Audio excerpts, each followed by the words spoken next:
Hello everyone, आज हम prohibition of बेनामी ट्रांजैक्शन एक्ट 1988 को डील करने वाले हैं। ये एक समरी वीडियो है जिसमें हम सारे इम्पॉर्टेंट सेक्शंस जो भी एग्ज़ाम में पूछे जाते हैं सिर्फ उनको टच करने वाले, जो इरेलेवेंट है वो इस वीडियो में नहीं मिलेंगे। तो स्टार्ट करते हैं। सबसे पहले जो इम्पॉर्टेंट चीज़ है डेफिनेशन, बेनामी ट्रांजैक्शन की डेफिनेशन क्या है।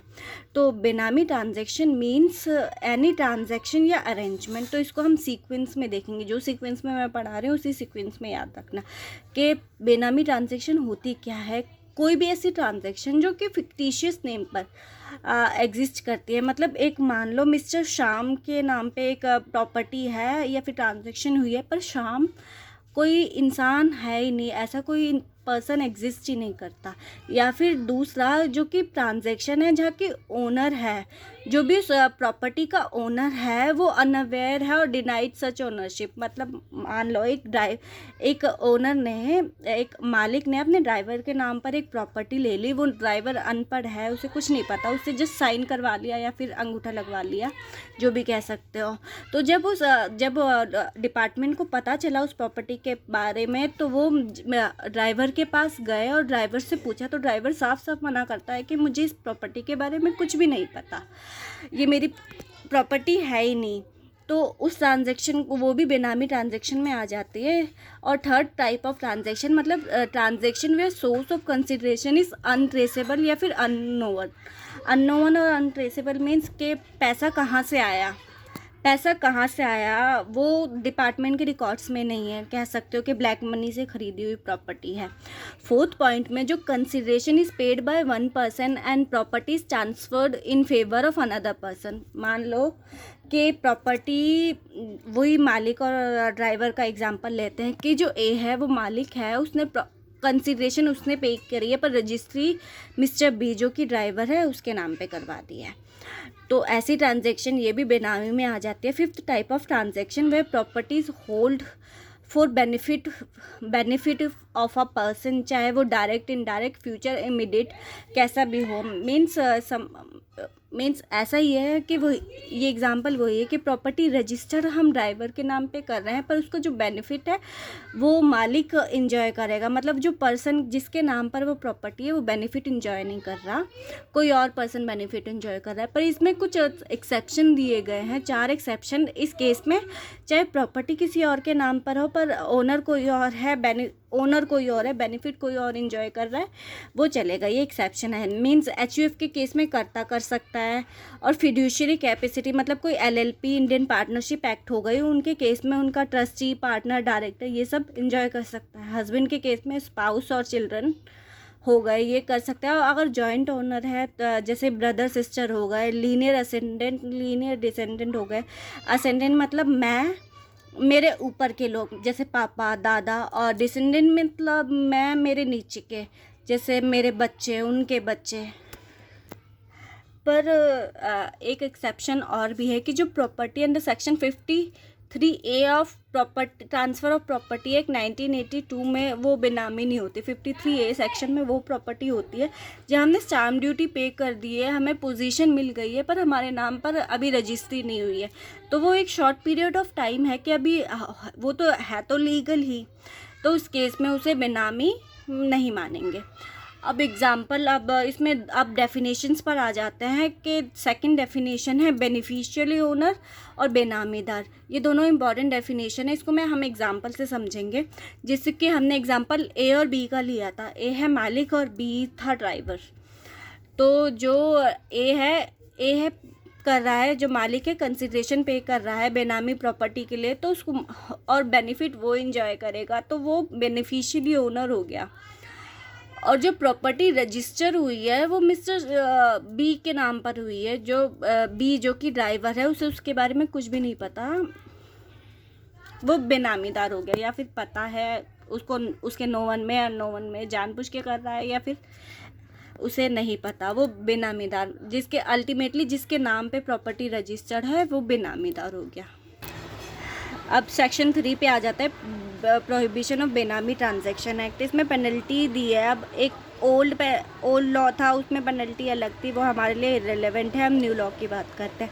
तो इसमें रीजरस इम्प्रिजनमेंट ऑफ 7 years, अगर आप बेनामी ट्रांजैक्शन में इन्वॉल्व है तो आपको 7 साल की रीजरस इम्प्रिजनमेंट, मतलब कि चक्की पीसने वाली जो बहुत ही हार्ड है वो, एंड ये बहुत इंपॉर्टेंट चीज़ है, and fine up to 25% of fair market value of the property, मतलब 25% ऑफ द प्रॉपर्टी का फाइन भी लगेगा और 7 साल की जेल भी होगी, दोनों चीज़ें होंगी।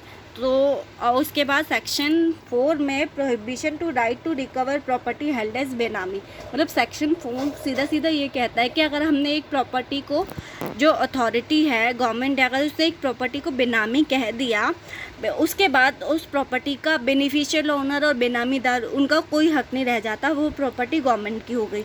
तो ये कहता क्या है कि कोई जो बेनिफिशियल ओनर है या फिर उसका एजेंट है वो कोई एक्सरसाइज नहीं कर सकता राइट ओवर सच बेनामी प्रॉपर्टी, और कोई डिफेंस भी नहीं मिलेगा, जो उस प्रॉपर्टी के रिस्पेक्ट में कोई डिफेंस नहीं है। सेक्शन 5 कहता है कि जो प्रॉपर्टी, जो भी सेक्शन 5 ज़्यादा इंपॉर्टेंट नहीं है, वो सिर्फ इतना कहता है कि अगर कोई प्रॉपर्टी बेनामी है तो उसको सेक्शन 27 में कॉन्फिस्केशन कर देगी सेंट्रल गवर्नमेंट। सेक्शन 6 क्या कहता है कि सेक्शन 6 कहता है कि जो प्रॉपर्टी बेनामी हमने कंसिडर कर ली तो उसका रीट्रांसफ़र नहीं हो सकता। अब हम एग्जांपल ए और बी से लेते हैं। ए ने कंसिडरेशन पे करी थी और बी के नाम पर रजिस्ट्री थी, वो ओनर था, बेनामीदार था। तो अब बेनामी प्रॉपर्टी कब कहते हैं? सेक्शन 4 में पिछले सेक्शन में हमने 4th पॉइंट में ये बात पॉइंट डिस्कस किया था कि अगर कंसिडरेशन एक पर्सन पे कर रहा है और benefit enjoy in favour of second person हो रहा है तो वो बेनामी, मतलब 2 अलग अलग पर्सन इन्वॉल्व हैं। तो पर अगर इस एग्जांपल को ठीक से समझना कि अगर ए और बी दो पर्सन इन्वॉल्व है, अगर ए को डर लग रहा है कि अब ये गवर्नमेंट को पता चल गई है कि मेरी बेनामी प्रॉपर्टी है, तो वो बी से बोलेगा कि अब तुम्हारे नाम पे रजिस्ट्री है, तुम इसको वापस से मेरे नाम पे रजिस्टर कर दो। तो इसमें क्या होगा? तो अब इसके रजिस्टर के बाद कंसिडरेशन तो मैंने पे करी है और रजिस्ट्री भी मेरे नाम पर ही हो गई। अब तो मैं ही एक पर्सन हूँ ना, अब तो ये बेनामी नहीं कहलाई जाएगी, ए को ऐसा लगता है। पर गवर्नमेंट ने इस तरह के ट्रांसफ़र, ये जो बी वापस से ए को ट्रांसफ़र कर रहा है ना, इसको नल एंड वॉइड कह दिया कि अगर बेनामी प्रॉपर्टी होने के बाद अगर आप कोई री ट्रांसफ़र कर रहे हैं या फिर उससे कुछ पहले ही अगर ए को डाउट हो रहा है तभी री ट्रांसफ़र करवा ली, तो ऐसे ट्रांसफ़र को हम नल एंड वॉइड बोलेंगे। उसके बाद अब मोस्ट इम्पॉर्टेंट जो पॉइंट्स हैं इसमें, जो सबसे ज़्यादा जहाँ से पेपर में पूछा जाता है, सेक्शन 24 से 27 सेक्शन डील करते हैं अटैचमेंट से लेकर कॉन्फिस्केशन तक के सेक्शन। इसका हम एक क्विक ग्लैंस लेंगे कि सबसे पहले अब इसमें जो भी ऑफिसर होता है उसे इनिशिएटिंग ऑफिसर कहते हैं, कि मतलब जो भी प्रोसीडिंग्स स्टार्ट कर रहा है, इनिशिएट कर रहा है, तो वो इनिशिएटिंग ऑफिसर हो गया। तो अब सबसे पहले क्या करेगा? एक इनिशिएटिंग ऑफिसर को लग रहा है, उसको डाउट है कि कोई प्रॉपर्टी बेनामी प्रॉपर्टी हो सकती है, तो इनिशिएटिंग ऑफिसर क्या करेगा? सबसे पहले नोटिस भेजेगा, बेनामीदार को भी भेजेगा और बेनिफिशियल ओनर को भी भेजेगा। नोटिस भेजने के बाद वो क्या करेगा? इनिशिएटिंग ऑफिसर प्रोविजनल अटैचमेंट करेगा। इनिशिएटिंग ऑफिसर उस फाइनल फिर प्रोविजनल अटैचमेंट के बाद ए आ जाएगा। प्रोविजनल अटैचमेंट होने के बाद आईओ का, इनिशिएटिंग ऑफिसर का काम ख़त्म हो गया। अब यहाँ पे एडजुडिकेटिंग अथॉरिटी का काम स्टार्ट हो जाएगा। फाइनल अटैचमेंट का ऑर्डर एडजुकेटिंग अथॉरिटी करेगा और लास्ट में कॉन्फिस्केशन भी ए करेगा। तो ये तो समरी में हो गया। मेन प्रोसीजर क्या है? मैं आपको रिकमेंड करूँगी कि ये जो चैप्टर है, अगर आप इन इम्पॉर्टेंट सेक्शंस के लिए आप स्टडी मटेरियल को रेफ़र करोगे तो बहुत कंफ्यूज हो जाओगे, बहुत पेजेस भरे हुए हैं। तो ये जो समरी है मेरी, इसमें सारी चीज़ें कवर है और बहुत ही अच्छी तरीके से कवर है। आप इसको रेफ़र कर सकते हो, एग्ज़ाम में भी आप रेफ़र कर सकते हो। तो अब स्टार्ट करते हैं। तो हम स्टार्ट करते हैं नोटिस एंड अटैचमेंट ऑफ बेनामी प्रॉपर्टी। तो इसको ये स्टेप्स में डिवाइड है। सबसे पहले क्या करेगा? स्टेप 1 है, इनिशिएटिंग ऑफिसर जो है वो नोटिस भेजेगा बेनामीदार को ये नोटिस भेजेगा, उसमें लिखेगा why not to treat your property as a benami property. हम आपकी प्रॉपर्टी को बेनामी प्रॉपर्टी क्यों ना माने। स्टेप 2 में जो इनिशिएटिंग ऑफिसर करेगा वो उसी सेम नोटिस जो बेनामीदार को दिया है उसकी एक कॉपी वो बेनिफिशियल ओनर को भी भेज देगा। स्टेप 3 में तो अब नोटिस भेजा, उसके नोटिस के ठीक 90 दिन के अंदर अंदर एओ को अगर रिप्लाई मिल जाता है बेनामीदार बेनिफिशियल ओनर का, अगर वो रिप्लाई से सेटिस्फैक्ट्री नहीं है या फिर रिप्लाई ही नहीं मिल रहा, कुछ भी नहीं आया उनका रिप्लाई, तो 90 दिन के अंदर अंदर IO initiating officer provisional attachment का ऑर्डर दे सकता है। प्रोविजनल अटैचमेंट का ऑर्डर वो कब देगा, जब आईओ को लगता है, इनिशिएटिंग ऑफिसर को ऐसे लगता है कि जो अगर मैंने प्रोविजनली अटैच नहीं किया इस प्रॉपर्टी को, तो जो बेनामीदार या फिर जो भी बेनिफिशियल ओनर है वो इस प्रॉपर्टी के साथ कुछ कर सकते हैं, कुछ गलत कर सकते हैं, या फिर किसी और थर्ड पर्सन को जो इनोसेंट पर्सन है या फिर कैसा भी पर्सन है उसको वो ट्रांसफ़र कर सकता है और बाद में इसलिए वो अटैचमेंट का ऑर्डर दे सकता है। अब यहाँ पे आएंगे कि 90 दिन ऑफ अटैचमेंट के अब एक स्टेप 4 में अगर अटैचमेंट का 90 सबसे पहले नोटिस दिया, उसके बाद 90 डेज़ के अंदर अंदर प्रोविजनल अटैचमेंट हुई, उसके बाद जिस दिन भी अटैचमेंट हुई उसके प्रोविजनल अटैचमेंट का ऑर्डर जिस दिन भी आया उसके 15 दिन के अंदर अंदर आईओ क्या करेगा, एक स्टेटमेंट ऑफ केस प्रिपेयर करेगा और वो एडजुडिकेटिंग अथॉरिटी को सबमिट करेगा और उसको receipt of reference by adjudicating authority ये कहते हैं। मतलब इसको इस स्टेप 4 को थोड़ा ठीक से समझना कि जो आईओ क्या करेगा, मान लो उसने 90 डेज़ के अंदर अंदर उसे प्रोविजनल अटैचमेंट का ऑर्डर पास करना था, मान लो उसने 65th डे को ही पास कर दिया प्रोविजनल अटैचमेंट का ऑर्डर, तो यहाँ से जो 15 दिन के अंदर अंदर वो स्टेटमेंट ऑफ केस प्रिपेयर करेगा और ए को सबमिट कर देगा और इस सबमिशन को, स्टेटमेंट ऑफ केस के सबमिशन को reference by initiating officer to the adjudicating authority भी कहते हैं। ये रेफरेंस बोलते हैं इसको कि आईओ ने रेफरेंस के लिए ए को भेज दिया कि मैंने तो प्रोविजनल अटैचमेंट कर ली है, तो तुम अब आप बड़ी अथॉरिटी हो, आप इसको फाइनल अटैचमेंट कर दो, फाइनल अटैचमेंट की अथॉरिटी मेरे पास नहीं है। तो उसके बाद हम सेकंड पॉइंट पर आते हैं।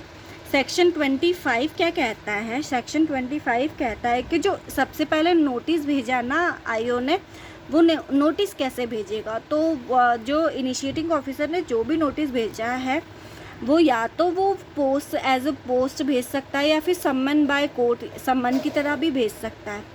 जो नोटिस वो किसे भेजेगा, वो इंडिविजुअल को, अगर जैसे ए और बी का हमने एग्जांपल लिया था तो उसमें बी को और ए को वो इंडिविजुअल पर्सन हो गए, इंडिविजुअल को भेज सकता है। अगर HUF का केस है तो वो कर्ता को भेजेगा, फर्म का केस है तो वो सारे पार्टनर्स को भेजेगा, और कोई और भी केस है तो उसका प्रिंसिपल ऑफिसर, डायरेक्टर, कंपनी के केस में जो भी होता है ऑक्यूपायर और मैनेजर, उनको भेज देगा। अब समन तो भेजा, समन में क्या क्या चीज़ें होंगी, इंक्लूड होगी, तो सबसे पहले समन में name of authority who is issuing the summon, मतलब आईओ भेज रहा है तो वो अपना नाम लिखेगा। नेम ऑफ पर्सन जिनके अगेंस्ट वो समन इशू किया है, जैसे कि बेनामीदार और बेनिफिशियल ओनर ए और बी लिखेगा, डेट ऑफ टाइम देखेगा, place, signature, sign and stamp of issuing authority जो आईओ करेगा। उसके बाद अब सेक्शन प्रोविजनल अटैचमेंट हो गए, नोटिस का प्रोसीजर भी देख लिया हमने। उसके बाद यहाँ अब उसने क्या किया था, आईओ ने रेफरेंस के लिए ए के पास भेज दिया। अब जब आईओ ने 15 दिन के अंदर अंदर ए के पास रेफरेंस के लिए भेजा तो यहाँ आईओ की कहानी ख़त्म हो गई। अब इनिशिएटिंग ऑफिसर प्रोविजनल अटैचमेंट कर सकता था 90 दिन के अंदर, उसने अटैचमेंट करके 15 दिन के अंदर अंदर ए के पास वो भेज दिया। अब यहाँ से कहानी शुरू हो जाती है एजुकेटिंग अथॉरिटी की। तो आप फिर से वो सीरीज़ देख लेना एक बार कि सबसे पहले आईओ ने नोटिस भेजा, 90 दिन के अंदर अंदर आईओ ने ही प्रोविजनल अटैचमेंट का ऑर्डर किया, अगले 15 दिन के अंदर आईओ ने ही स्टेटमेंट ऑफ केस प्रिपेयर करके ए को भेजा था। अब ये टाइम हो गया आईओ का ख़त्म। अब ए की बात आ जाती है, ए ने 30 दिन के अंदर अंदर अब दोबारा अब ए अपना नोटिस भेजेगा 30 दिन के अंदर अंदर सारी पार्टीज़ को, और फर्निश करने को बोलेगा कि जो भी उसको डॉक्यूमेंट और एविडेंसेस चाहिए। तो ए एडजुडिकेटिंग अथॉरिटी बेनामीदार को भेज सकता है, बेनिफिशियल ओनर को भेज सकता है और इनिशिएटिंग ऑफिसर को भी भेज सकता है नोटिस। उन तीनों से अब अपनी जो भी उसको इन्फॉर्मेशन चाहिए वो डिमांड कर सकता है। उसके बाद स्टेप 2 में एओ क्या करेगा, स्टेप 2 में वो नोटिस 30 दिन के अंदर अंदर तो वो नोटिस भेजेगा। उसके 30 दिन उस नोटिस में 30 दिन का फर्दर पीरियड देगा कि तुम 30 दिन के अंदर अंदर अपनी इन्फॉर्मेशन सबमिट कर दो हमें। तो यहाँ डेज में मत कंफ्यूज हो जाना, यहाँ चार्ट से देख लो। सबसे पहले नोटिस भेजा आईओ ने, उसके 90 दिन के अंदर अंदर उसने प्रोविजनल अटैचमेंट किया, तो यहाँ नोटिस और 90 दिन का हो गया। फिर उसके 15 दिन के अंदर अंदर उसने स्टेटमेंट ऑफ केस बनाया, मतलब टोटल 105 दिन हो गए। उसके 30 दिन के अंदर अंदर ने एन एजुकेटिंग अथॉरिटी ने अपना नोटिस भेजा, अगेन नोटिस भेजा, तो यहाँ टोटल 135 डेज हो गए। उसके 30 दिन के अंदर अंदर उसने इन्फॉर्मेशन मांगी एजुकेटिंग अथॉरिटी ने पर्सन कंसर्न से, तो टोटल 165 डेज हो गए। तो टोटल प्रोसेस 165 डेज का हो गया अभी तक का। तो उसके बाद आप समझ गए कि 30 दिन के अंदर अंदर ए नोटिस मांगेगा उसके, और 30 दिन का अंदर अंदर इन्फॉर्मेशन सबमिट करने का टाइम देगा। अब जो अगर प्रॉपर्टी का अगर जॉइंट ओनर है तो ए क्या करेगा, बेनिफिशियल ओनर बेनामीदार जो अगर जॉइंट ओनर्स है तो सारे के सारे पर्सन्स को ए नोटिस देगा। पर हम इस बात पर कोई भी वो पर्सन कंसर्न बेनिफिशियल ओनर या बेनामीदार वो इस बात पर ऑब्जेक्शन नहीं उठा सकता कि अगर 3 जॉइंट ओनर है उसमें से 2 को नोटिस चला गया, अगर ए बी और सी जॉइंट ओनर है, इन दोनों को तो ए ने नोटिस दे दिया, ये छूट गया, तो इस बात पे उस ए का ऑर्डर को हम इनवैलिडेट, उस सर्विस ऑफ नोटिस को हम इनवैलिडेट नहीं बोलेंगे। वो ऑल पर्सन्स, उनके पास ऐसी कोई अथॉरिटी नहीं है। अब 30 दिन के अंदर इंफॉर्मेशन आने के बाद अब ए अपना ऑर्डर पास करेगा। अब 30 दिन में पर्सन्स का रिप्लाई आएगा तो ए क्या करेगा, उसको कंसीडर करेगा रिप्लाई के उनका क्या रिप्लाई है। उसके बाद ए इंक्वायरी कंडक्ट करवाएगा और अपने take into account all the relevant information and give reasonable opportunity of being heard to the person concern. मतलब क्या करेगा, वो इन्फॉर्मेशन जो भी इस पर्सन्स ने दी उन इन्फॉर्मेशन को वो कंसीडर करेगा, रिप्लाई को कंसीडर करेगा, फिर इंक्वायरी करवाएगा, जो भी रिलेवेंट इन्फॉर्मेशन है उसको कंसीडर करेगा और रीजनेबल अपॉर्चुनिटी देगा उन 20 पर्सन्स को। उसके बाद ए 6 तरीके के ऑर्डर पास कर सकता है। इनमें से कि सबसे पहला ऑर्डर वो कर सकता है कि अगर ए को ऐसा लगता है कि जो इनिशिएटिंग ऑफिसर है वो पागल था, उसने गलत अटैचमेंट कर दिया, ऐसा उसे नहीं करना चाहिए था, तो वो रिवोक करवा सकता है अटैचमेंट ऑफ द बेनामी प्रॉपर्टी और उसको प्रॉपर्टी को फ्री कर देगा, वो रिवोक कर देगा प्रोविजनल अटैचमेंट का जो भी ऑर्डर था। या फिर अगर ए को लगता है कि भाई इनिशिएटिंग ऑफिसर तो बहुत समझदार इंसान है, उसने तो बहुत अच्छी ये प्रॉपर्टी को पकड़ा, ये तो हमारी नज़र में ही नहीं थी, तो वो कंफर्म कर सकता है अटैचमेंट को। और वो अगर ए ने कंफर्म कर दिया अटैचमेंट को तो वो तो उसे फाइनल अटैचमेंट बोलेंगे।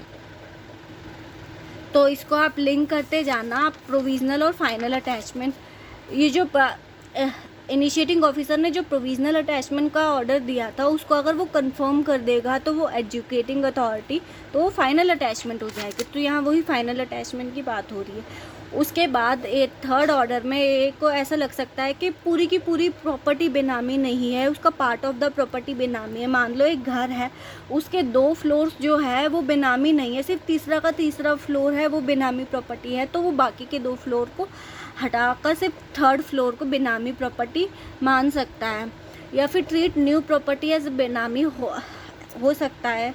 इसी एग्जांपल को कंटिन्यू करेंगे कि अगर 3 फ्लोर्स है जिसमें आईओ ने तो सिर्फ 2 फ्लोर को बोला, कंसीडर किया था बेनामी, पर अगर एडजुडिकेटिंग अथॉरिटी को इंक्वायरी पे पता चला कि तीसरा फ्लोर भी बेनामी ही है तो वो 3rd फ्लोर को भी इंक्लूड कर सकता है बेनामी प्रॉपर्टी में। स्ट्राइक और 4th ऑर्डर है strike out name of the property specified eight joint owner. मान लो अगर उस प्रॉपर्टी में पहले 3 आईओ ने बोला कि 3 जॉइंट ओनर्स है A B C, तो अगर ए को लगता है नहीं सी जॉइंट ओनर नहीं है, तो उसको जॉइंट ओनर के नाम से बेनामी सी को हटाकर सिर्फ ए और बी को कंसिडर कर सकता है, या फिर इसी एग्जांपल में वो ऐड कर सकता है न्यू जॉइंट ओनर को। मतलब पहले ए और बी ही जॉइंट ओनर थे, पर ए को इंक्वायरी के बाद पता चला कि सी भी उस प्रॉपर्टी का जॉइंट ओनर है, तो वो उसको भी इंक्लूड कर सकता है उसमें। पर एओ को ये ऑर्डर जो भी ये 6 के 6 ऑर्डर है उसको सिर्फ 1 साल के अंदर अंदर, 1 साल कहाँ से, from expiry of 1 year from date of end of the month in which reference of section 24 was given. अब इसका मतलब क्या है, अब हमने सब यहाँ पे पढ़ा था ये नोटिस ऑफ द प्रॉपर्टी, यहाँ पे हमने ये डिस्कस किया था रिसिप्ट ऑफ रेफरेंस बाय ए। 15 दिन के अंदर अंदर वो स्टेटमेंट ऑफ केस भेजेगा, इनिशिएटिंग ऑफिसर उसको रिसिप्ट ऑफ रेफरेंस बाय ए बोलेंगे। तो जो 15 दिन के अंदर अंदर मान लो वो डेट जो थी वो 5 अप्रैल थी, तो 5 अप्रैल फ्रॉम, इसमें वर्ड यूज़ हुआ है एंड ऑफ मंथ, तो 5 अप्रैल का एंड ऑफ मंथ क्या होगा 30 अप्रैल 2017। यहाँ से लेके from 1 year means 30 April 2018 maximum ये डेट है। उस ये रेफरेंस बाय आईओ से 1 साल के अंदर अंदर फ्रॉम एंड ऑफ मंथ के 1 साल के अंदर अंदर मैक्सिमम यहाँ तक ए अपना ऑर्डर पास कर सकता है। इसके बाद वो प्रॉपर ऑर्डर कोई भी पास नहीं कर सकता। अब सेक्शन 27 पे कॉन्फिस्केशन ऑफ बेनामी प्रॉपर्टी, ये कॉन्फिस्केशन भी ए करेगा। अब इसका समरी से हम मैच कर लेते हैं कि जहाँ पे नोटिस के बाद अटैचमेंट, प्रोविजनल और फाइनल, उसके बाद कॉन्फिस्केशन भी एडजुडिकेटिंग अथॉरिटी करेगा। अब यहाँ से हम ये सेक्शन 27 में कॉन्फिस्केशन ऑफ बेनामी प्रॉपर्टी हो गया। अगर if a property is held, अगर किसी भी प्रॉपर्टी को सेक्शन 26 में बेनामी बोल दिया है, उस प्रॉपर्टी के खिलाफ किसी भी पर्सन ने, बेनामीदार ने कोई भी अपील फाइल नहीं कर रही है, तो ए देगा reasonable opportunity of being heard देगा दोनों पार्टीज़ को, और फिर वो कॉन्फिस्केट कर सकता है इस प्रॉपर्टी को। जो कॉन्फिस्केशन के बाद वो प्रॉपर्टी सेंट्रल गवर्नमेंट के पास चली जाएगी, और उन पर्सनस को जो भी बेनिफिशियल ओनर और बेनामीदार है उनको किसी भी तरीके का कोई भी कंपनसेशन नहीं मिलेगा उस प्रॉपर्टी के रिस्पेक्ट में।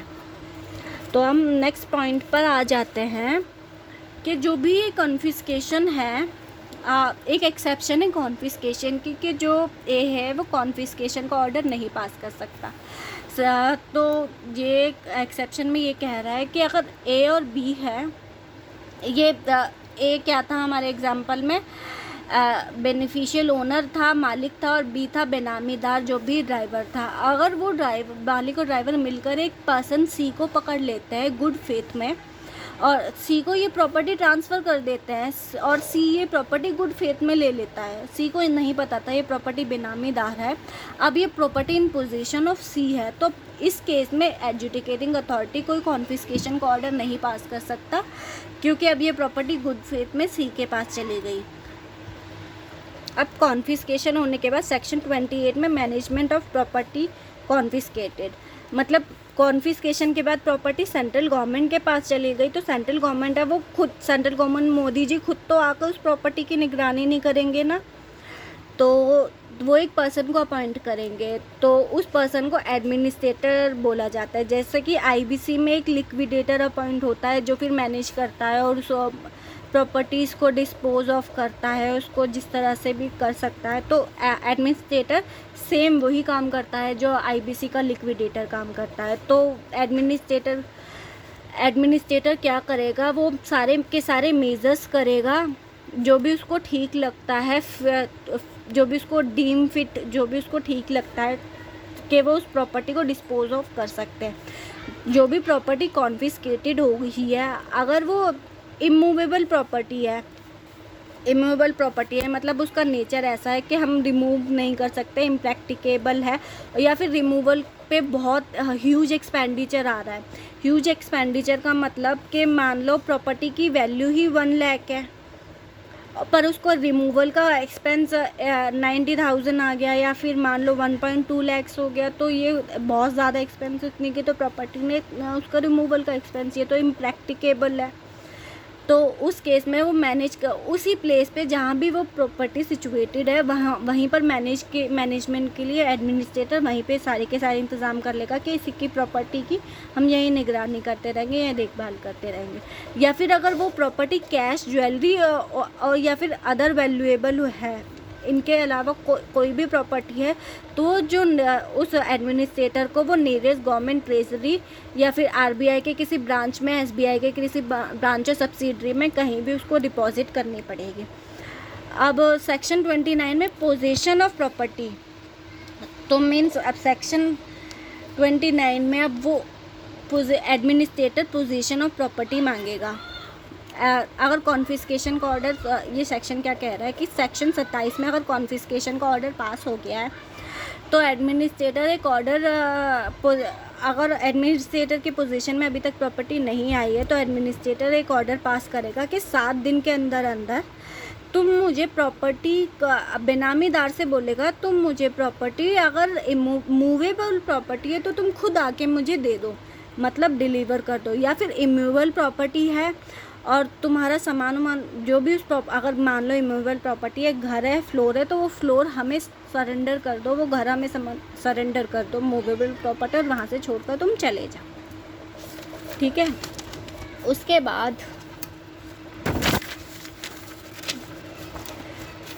बाद सेक्शन 7 और वो उसके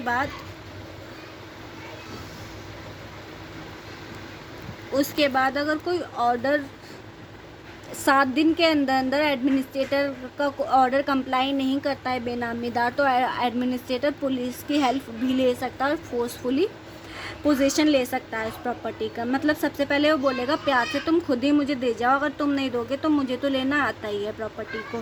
ठीक है। उसके बाद हम प्रोसीजरल सारा पार्ट ख़त्म हो गया। अब यहाँ पर अपील की बात आती है।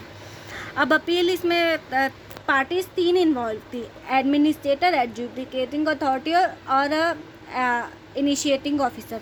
ये तीनों एग्री हो सकते हैं कहीं भी ऑर्डर पास हुआ तो। अगर ये तीनों किसी भी पॉइंट ऑफ टाइम पर अगर तीनों में से कोई भी एग्री हुआ तो 45 दिन के अंदर अंदर एडजुडिकेटिंग अथॉरिटी को अपील फाइल कर सकता है। अगर एडजुडिकेटिंग अथॉरिटी को लगता है कि कंडोन फॉर डिले दे सकता है, देयर इज़ सफिशिएंट ग्राउंड, तो उसकी कोई नो लिमिट, एंड मीन्स कोई लिमिट नहीं है, सफिशिएंट ग्राउंड, वो कभी भी कंडोन ऑफ डिले कर सकता है। अगर कोई भी पर्सन एडजुडिकेटिंग अथॉरिटी के ऑर्डर से कोई IOA और एडमिनिस्ट्रेटर के ऑर्डर से एग्री हुआ है तो वो 45 डेज़ में AT के पास अपील कर सकता है। अगर AT के ऑर्डर से अगर कोई एग्री हुआ है तो वो 60 डेज़ के अंदर अंदर हाई कोर्ट से को अपील कर सकता है, और वो प्लस सफिशिएंट ग्राउंड के बाद कोई लिमिट नहीं है, वो 60 डेज़ की कोई भी लिमिट नहीं है। Question of law. अब यहाँ से हम पढ़ लेते हैं कि यहाँ से पढ़ लेते हैं appeal against order of IOA और एडमिनिस्ट्रेटर। तो AT को करेंगे अपील 45 डेज़ में करेंगे, और जो AT है वो एक्सरसाइज करेगा सिविल कोर्ट की सारी पावर्स को। और अब अगर AT ऑर्डर पास करता है, उससे कोई भी पर्सन एग्री हो जाता है, तो वो हाई कोर्ट को विदिन 60 डेज़ में क्वेश्चन ऑफ लॉ पर अपील कर सकता है। अब इसके बाद सेम ही ये प्रोसीजर है, वो आप AT में भी लिख सकते हो और हाई कोर्ट वाले में भी लिख सकते हो कि डिले कंडोन कर सकते हैं अगर सफिशिएंट ग्राउंड प्रूव किया गया है